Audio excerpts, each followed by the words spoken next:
One final blast-off for the shuttle Atlantis. Slashed budgets at NASA are forcing a shutdown of U.S. manned spaceflight. The world's astronauts will now have to hitch a ride aboard Russian capsules to reach lower orbit. NASA's glory days in space may be over, but they're looking to private carriers in about 10 years' time to relaunch humans into space. The vision for commercial space transportation to low Earth orbit is a situation where we have multiple providers and multiple customers, not just NASA, but NASA, other countries, private citizens. In the future, NASA plans to fund 2 resupply missions a year to the International Space Station.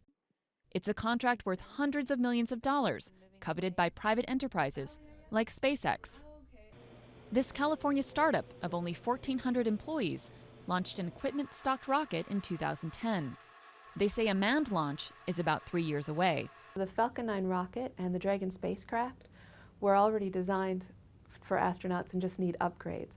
Both of those vehicles have already flown, and that's not something that our competitors can say about their vehicles. But some challengers can boast of insider knowledge. Aviation giant Boeing has churned out NASA-approved technology for more than 50 years. We have a lot of people with a lot of experience working on all these different spacecraft elements. And of course, International Space Station, it has big solar array elements, it has big truss elements, it has these big modules. We've worked on all those.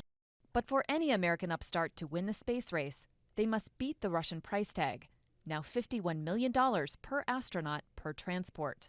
That's the next frontier for Americans hoping to dominate spaceflight.